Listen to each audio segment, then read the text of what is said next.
The Lion, the Witch, and the Wardrobe, Chapter 2. What Lucy Found There. Good evening, said Lucy, but the fawn was so busy picking up its parcels that at first it did not reply. When it had finished, it made her a little bow. Good evening, said the fawn. Excuse me, I don't want to be inquisitive, but should I be right in thinking that you are a daughter of Eve? My name's Lucy, said she, not quite understanding him. But forgive me, you are what they call a girl? Said the fawn. Of course I'm a girl, said Lucy. You are in fact human? Of course I'm human, said Lucy, still a little puzzled. To be sure, said the fawn. How stupid of me. But I've never seen a son of Adam or a daughter of Eve before.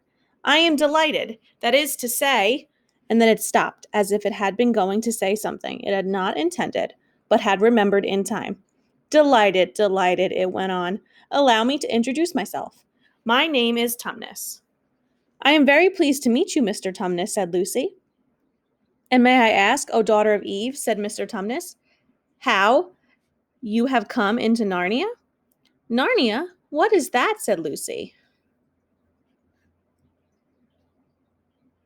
This is the land of Narnia, said the fawn, where we are now. All that lies between the lamppost and the great castle of Cair Paravel on the eastern sea.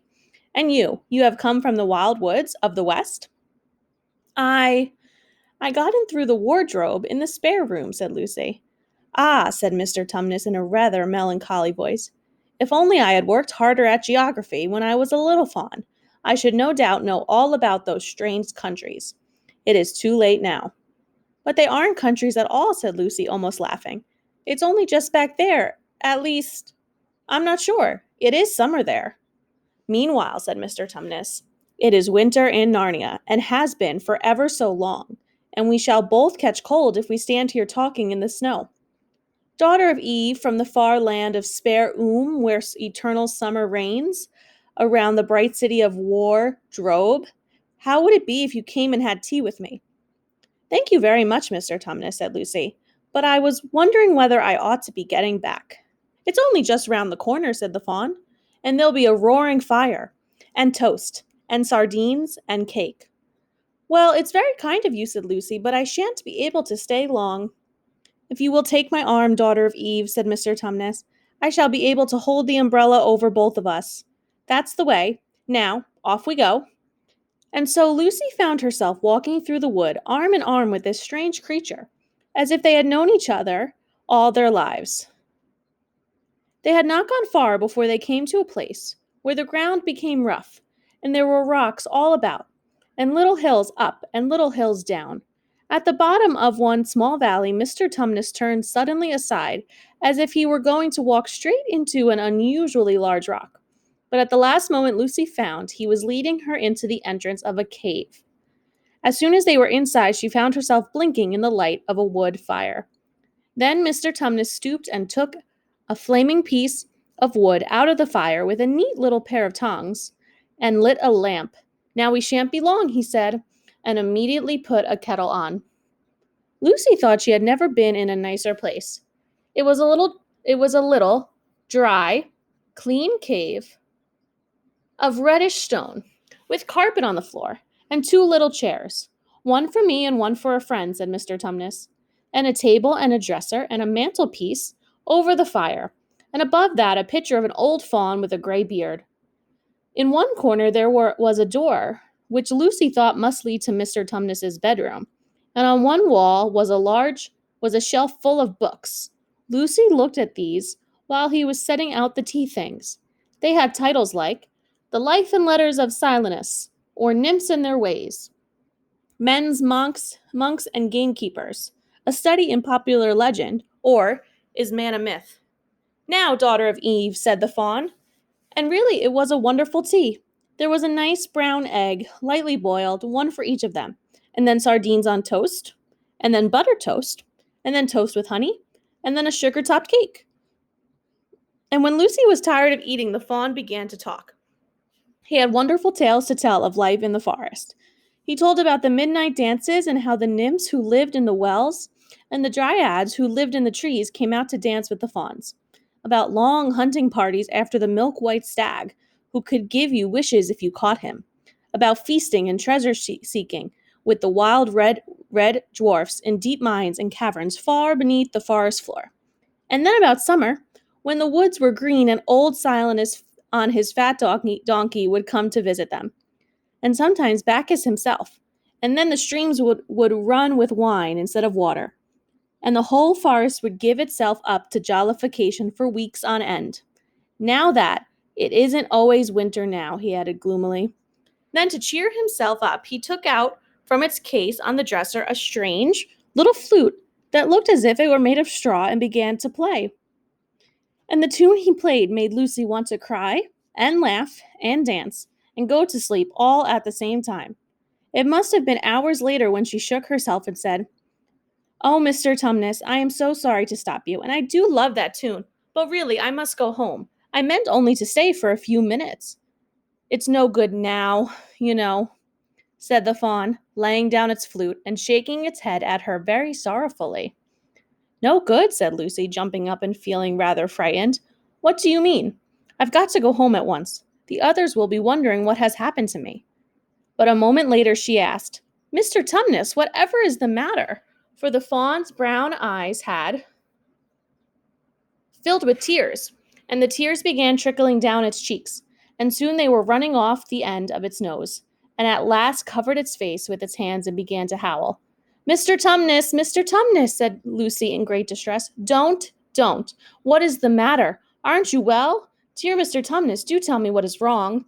But the fawn continued sobbing as if its heart would break. And when Lucy went over and put her arms round him and lent him her handkerchief, he did not stop. He merely took the handkerchief and kept on using it, wringing it out with both hands whenever it got too wet to be any more use, so that presently Lucy was standing in a damp patch. "Mr. Tumnus," bawled Lucy in his ear, shaking him, "do stop. Stop it at once. You ought to be ashamed of yourself, a great big fawn like you. What on earth are you crying about?" Oh, sobbed Mr. Tumnus. "I'm crying because I'm such a bad fawn." "I don't think you're a bad fawn at all," said Lucy. "I think you are a very good fawn. You are the nicest fawn I've ever met." Oh, you wouldn't say that if you knew," replied Mr. Tumnus between his sobs. "No, I'm a bad fawn. I don't suppose there ever was a worse fawn since the beginning of the world." "But what have you done?" asked Lucy. "My old father now," said Mr. Tumnus. "That's his picture over the mantelpiece. He would have never done a thing like this." "A thing like what?" said Lucy. "Like what I've done," said the fawn. "Taken service under the White Witch. That's what I am. I'm in the pay of the White Witch." "The White Witch? Who is she?" "Why, it is she that has gotten all Narnia under her thumb. It's she that makes it always winter and never Christmas. Think of that." "How awful," said Lucy. "But what does she pay you for?" "That's the worst of it," said Mr. Tumnus with a deep groan. "I'm a kidnapper for her. That's what I am. Look at me, daughter of Eve. Would you believe that I'm the sort of fawn to meet a poor innocent child in the wood, one that had never done me any harm, and pretend to be friendly with it, and invite it to my cave, all for the sake of lulling it asleep and handing it over to the White Witch?" "No," said Lucy. "I'm sure you wouldn't do anything of the sort." "But I have," said the fawn. "Well," said Lucy rather slowly, for she wanted to be truthful and yet not be too hard on him. "Well, that was pretty bad, but you're so sorry for it that I'm sure you will never do it again." "Daughter of Eve, don't you understand?" said the fawn. "It isn't something I have done. I'm doing it now. This very moment." "What do you mean?" cried Lucy, turning very white. "You are the child," said Tumnus. "I had orders from the White Witch that if I ever saw a son of Adam or a daughter of Eve in the wood, I was to catch them and hand them over to her. And you are the first I've ever met. And I've pretended to be your friend and asked you to tea, and all the time I've been meaning to wait until you were asleep and then go and tell her." "Oh, but you won't, Mr. Tumnus," said Lucy. "You won't, will you?" Indeed, you really mustn't."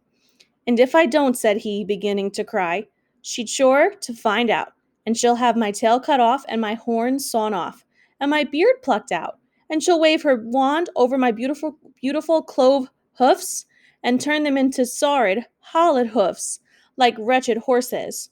And if she is extra and specially angry, she'll turn me into stone, and I shall be only the statue of a faun in her horrible house until the 4 thrones at Cair Paravel are filled, and goodness knows when that will happen, or whether it will ever happen at all. I'm very sorry, Mr. Tumnus, said Lucy, but please let me go home. Of course I will, said the fawn. Of course I've got to. I see that now. I hadn't known what humans were like before I met you. Of course I can't give you up to the White Witch, not now that I know you. But we must be off at once. I'll see you back to the lamppost. I suppose you can find your way from there back to Spare, and Wardrobe? I'm sure I can, said Lucy. We must go as quietly as we can, said Mr. Tumnus. The whole wood is full of her spies. Even some of the trees are on her side. They both got up and left the tea things on the table, and Mr. Tumnus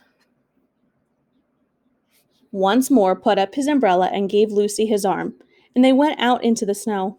The journey back was not at all like the journey to the Fawn's Cave. They stole along as quickly as they could, without speaking a word, and Mr. Tumnus kept to the dark places. Lucy was relieved when they reached the lamp post again.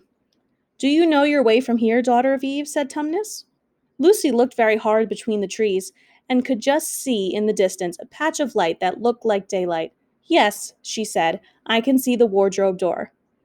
Then be off home as quickly as you can, said the fawn. And can you ever forgive me for what meant to do? Why, of course I can, said Lucy, shaking him heartily by the hand, and I do hope you won't get into dreadful trouble on my account. Farewell, daughter of Eve, said he. Perhaps I may keep the handkerchief? Rather, said Lucy, and she ran towards the far-off patch of daylight as quickly as her legs would carry her. And presently, instead of rough branch brushing past her as she felt coats, and instead of snow crunching under her feet, she felt wooden board, and all at once she found herself jumping out of the wardrobe into the same empty room from which the whole adventure had started. She shut the wardrobe door tightly behind her and looked around, panting for breath. It was still raining, and she could hear the voices of the others in the passage. I'm here, she shouted. I'm here. I've come back. I'm all right.